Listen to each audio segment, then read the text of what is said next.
Hello दोस्तों, मेरी बड़ी बहन प्रिया की शादी को 3 साल हो चुका था। दीदी काफ़ी सुंदर है और जीजा जी भी काफ़ी हैंडसम है। शादी के बाद दीदी कम ही हमारे घर आया करती थी क्योंकि जीजा जी को दीदी के बिना बिल्कुल भी नहीं रहा जाता था। दीदी और जीजा जी एक दूसरे से बहुत प्यार करते हैं और एक दूसरे के बिना नहीं रह सकते। यह बात मुझे उस दिन समझ में आई जब दीदी दिवाली पर हमारे घर आई हुई थी। दीदी को आए 1 हफ्ता हो चुका था, लेकिन जीजा जी के फ़ोन दिन भर में कई बार आते रहते थे। दीदी अक्सर कहती थी, इतनी जल्दी कैसे आऊँ, कुछ दिन और रुकने दो।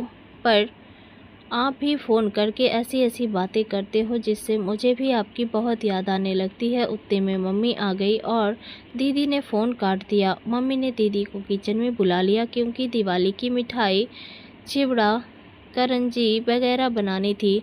हम सब ने मिलकर शाम तक आधी चीज़ें बना ली थी और बाकी की मिठाई अगले दिन बनाने का तय हुआ। शाम ढल चुकी थी और मैं दरवाजे से बाहर देख रही थी। तभी मैंने देखा कि जीजा जी बाहर खड़े हैं। मैंने जल्दी से दीदी को आवाज़ लगाई। दीदी बाहर आते ही बोली, आप तो सच में आ गए। मुझे लगा फ़ोन पर आपने ऐसे ही कहा था। इतने में मम्मी भी आ गई और बोली, दामाद जी अब कब आए? कोई खबर नहीं, कुछ नहीं। पहले बोल देते तो आपकी खातिरदारी के लिए पहले से तैयार कर लेते। जीजा जी बोले, नहीं सासू माँ, काम से शहर आया हुआ था तो सोचा आप लोगों से मिलते हुए ही जाओ। मम्मी ने कहा, जाने की बात अभी से मत कीजिए, अभी आए हैं तो खाना पीना खाकर आराम करके सुबह जाना। मैं आपको अभी बिल्कुल नहीं जाने दूंगी। जीजाजी कुछ नहीं बोले और मुझे भी मालूम था कि जीजाजी जाने के लिए नहीं आए हैं। इतने में दीदी पानी लेकर आई और जीजाजी को पानी देते हुए धीरे से फुसफुसाई, मुझे अच्छे से पता है कि आप किस लिए आए हैं। 1 हफ्ता भी नहीं रह पाए मेरे बिना। जीजाजी हंसकर बोले, तुम हो ही ऐसी। यह सुनकर दीदी शर्माकर वहाँ से चली गई। थोड़ी देर में खाना बनकर तैयार हो गया। हम सब ने साथ में खाना खाया और बातें करते करते रात बीत गई। जीजू का बिस्तर बाजू वाले कमरे में लगाया गया था और सबको अब सोने की तैयारी करनी थी।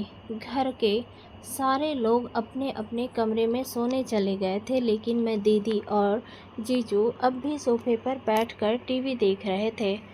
टीवी पर हम आपके हैं कौन मूवी चल रही थी जो मुझे बहुत पसंद थी और दीदी को भी। थोड़ी देर में जीजू ने उबासी लेते हुए कहा, बाप रे, मुझे तो बहुत नींद आ रही है। दीदी ने मन ही मन हंसते हुए जवाब दिया, तो फिर जाइए ना, बाजू वाले कमरे में आपका बिस्तर लगा हुआ है, आराम कर लीजिए।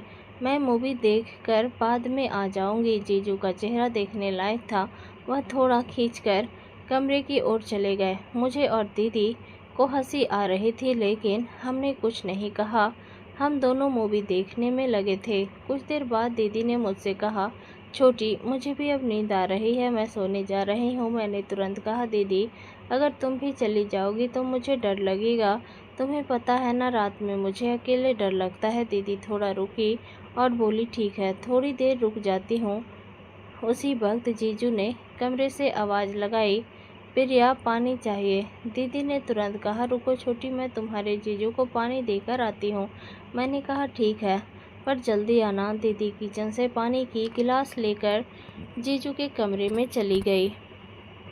मैंने सोचा अभी आएगी, लेकिन 10 मिनट बीत गए और पूरे घर में मुझे कोई नज़र नहीं आया।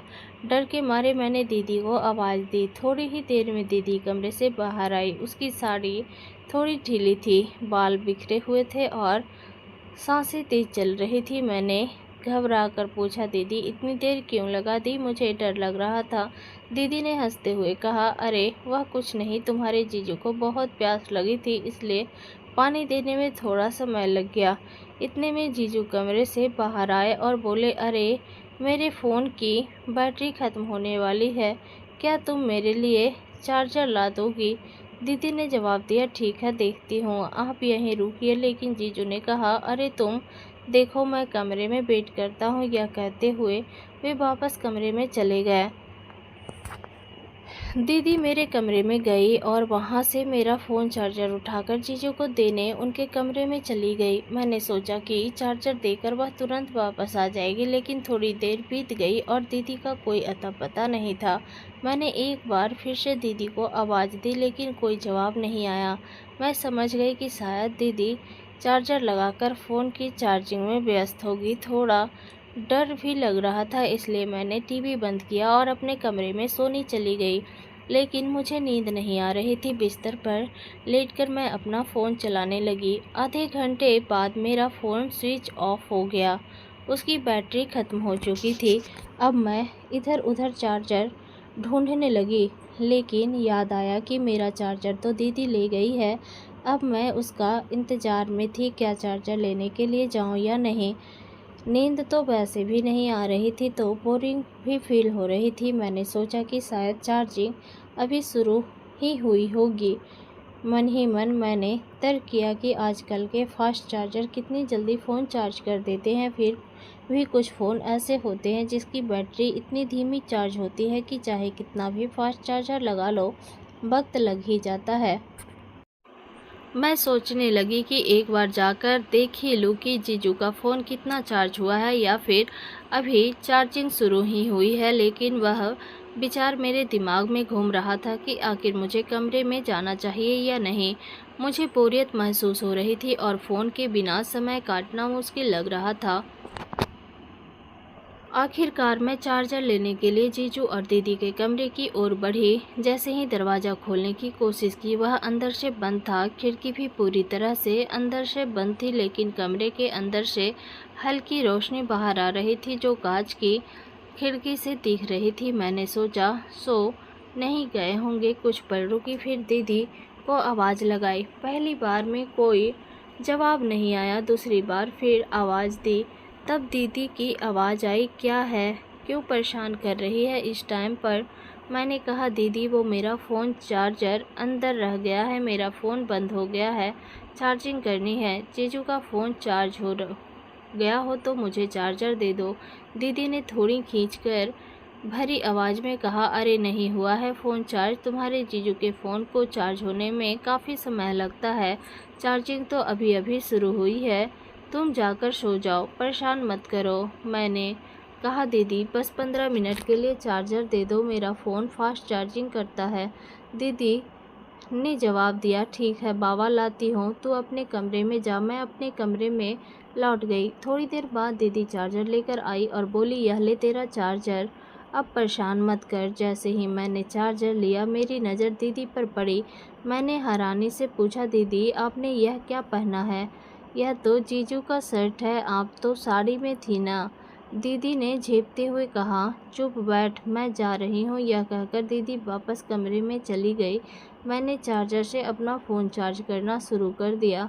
सिर्फ 12 मिनट में मेरे फ़ोन की काफ़ी बैटरी चार्ज हो गई थी। मैंने सोचा चलो अब चार्जर वापस दे आती हूँ। अगर दीदी सो भी रही होंगी तो मैं खुद जीजू का फ़ोन चार्जिंग पर लगा दूँगी। मैं चार्जर लेकर दीदी और जीजू के कमरे की ओर गई। इस बार दरवाज़ा थोड़ा सा खुला हुआ था, शायद दीदी जल्दी में बंद करना भूल गई होगी। जैसे ही मैंने दरवाज़ा खोला और अंदर कदम रखा, मेरे सामने ऐसा नज़ारा था जो मैंने अपनी ज़िंदगी में कभी नहीं देखा था। मेरी आंखें फटी की फटी रह गई। मुझसे यह बहुत बड़ी गलती हो गई थी। मुझे अंदर आने से पहले आवाज़ देनी चाहिए थी। मैं यह कैसे भूल सकती थी कि यह शादीशुदा जोड़ा है। मुझे उन दोनों को देखकर बेहद शर्म आ रही थी, लेकिन दीदी और जीजू को इस बात का ज़रा भी अंदाज़ा नहीं था कि मैं दरवाजे पर खड़ी हूँ और उन्हें देख रही हूँ। उसके बाद जो हुआ उसे जानकर आप इतने हैरान हो जाएंगे कि आपको एक बड़ा झटका लगेगा। कहानी का अगला भाग जानने के लिए तैयार रहिए। अगर आपको यह पहला हिस्सा अच्छा लगा हो तो हमें कमेंट में ज़रूर बताएं। कहानी के दूसरे भाग को जल्द ही लाने की कोशिश करूंगी। बस मेरा चैनल को सब्सक्राइब करें और बेल आइकन को दबा के रखिए। मिलते हैं अगले वीडियो में। धन्यवाद।